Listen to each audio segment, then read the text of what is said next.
First news from West Asia. Israel and Hezbollah agreed to a ceasefire in Lebanon on Friday after an escalation in fighting there jeopardized the chances of an interim agreement on ending the war in Iran, turning into a lasting West Asia peace deal.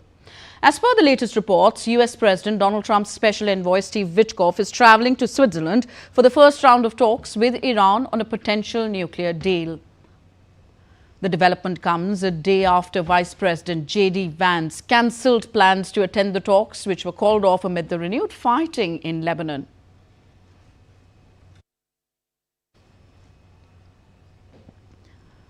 That escalation has raised fresh uncertainty over the fate of negotiations critical to reopening the Strait of Hormuz to global shipping.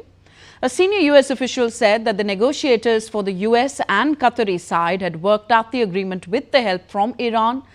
The conflict in Lebanon could weigh, meanwhile, on the negotiations because ending fighting there is a condition for the broader U.S.-Iran accord.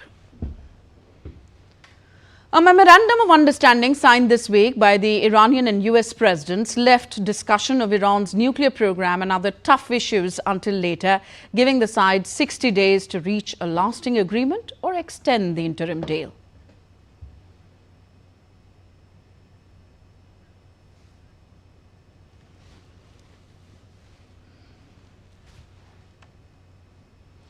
The broad interim deal requires the United States, Iran and their allies to declare an immediate and permanent termination of military operations on all fronts, including in Lebanon.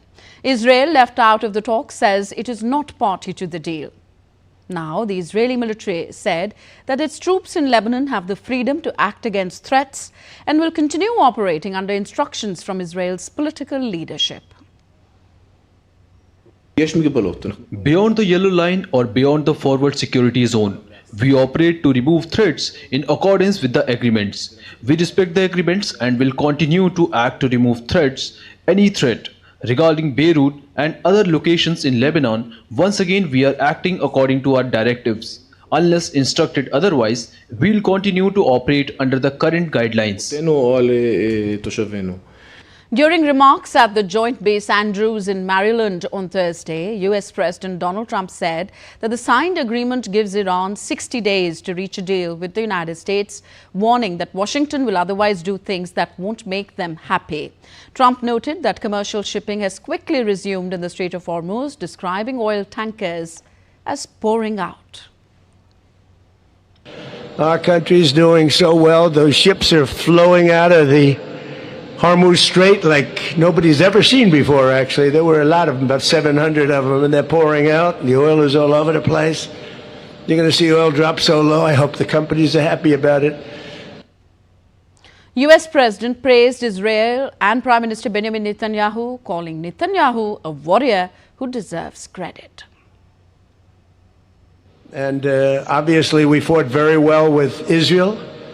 And we've had a great relationship with Israel. We're very formidable. And Bibi Netanyahu, he's a warrior prime minister, and he should be acknowledged as that. They should give him credit because he really did. We had a very good relationship, General, with all of them, but we really fought hard with Israel. Amid the negotiations, U.S. Secretary of State Marco Rubio is planning a trip to West Asia next week and is expected to visit Kuwait, the UAE and Bahrain. As per reports, Rubio is expected to hold a summit with foreign ministers of the Gulf Cooperation Council in Bahrain. Meanwhile, following the EU summit, German Chancellor Friedrich Merz said that the negotiated ceasefire between the US and Iran also needed to hold in southern Lebanon. Merz said that he called upon the Israeli government to refrain from further escalation through settlement construction in the West Bank. He added that trade measures against Israel were discussed during the summit and that the German government rejected such proposals.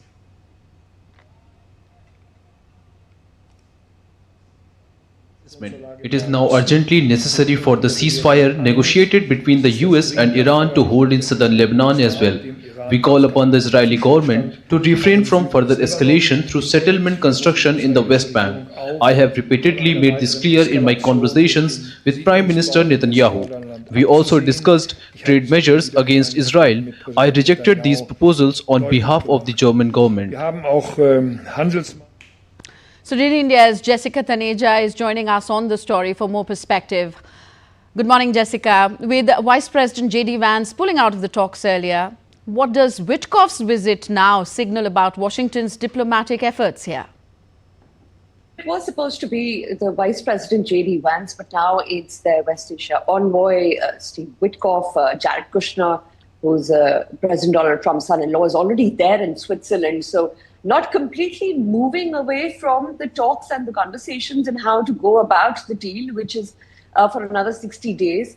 But the United States, of course, at this point is hinting that they want to go ahead with these negotiations. But for the final round to conclude, very contentious issues and points need to be discussed. Primarily what happens to the development of their nuclear weapons program, as well as the enriched uranium, which, according to many reports, the Iranians still have.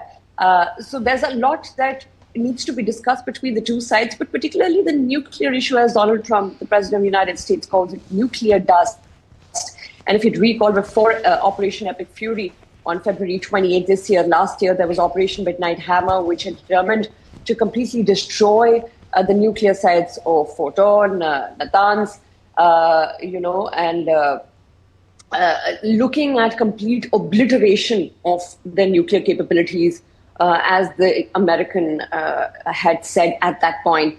But with the talks now to continue in Switzerland to sort of go about cementing this peace deal, but that seems to be going through some kind of trouble at this point, where certain negotiations and other partners in which are involved in this particular conflict, primarily Israel, there are a lot of disagreements there, but I think that is where the two sides will have to look into, where Israel's decimation of Lebanon.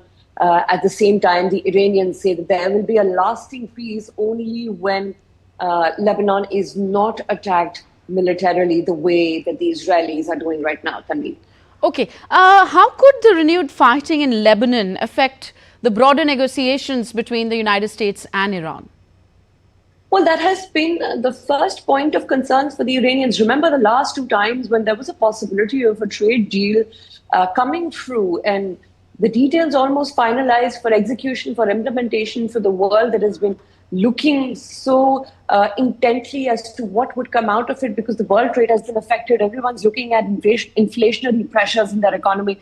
But at the same time, when it comes to Lebanon, that's been the sticking point, because Israel has not stopped with its military operations in Lebanon. And that has continued to create that friction between the Iranian side as well as the American side, because the Iranians insist that their backed militia group, Hezbollah, that has been targeted time and again by the Israelis, is not acceptable, and no negotiation would be fruitful, or perhaps the deal wouldn't be more concrete if this particular issue is not resolved. And with the Israelis now saying that they are going to go ahead with their military operations because it is about their country's security, sovereignty, integrity, and it comes down to their existential crisis. Whereas you've seen the recent statements from the United States, including the United States President Donald Trump, who had said that he's visibly upset with Benjamin Netanyahu, even calling him, expletives, something I can't use on television, but we've all known, we all know what has been going on in terms of that relationship. So there are no particular agreements. Even in the past, if you recall, the last time when this deal was struck, almost at the point of being implemented, it didn't go through, and the reason was because Israel said that it does not agree with the point that it would stop its fighting in Lebanon.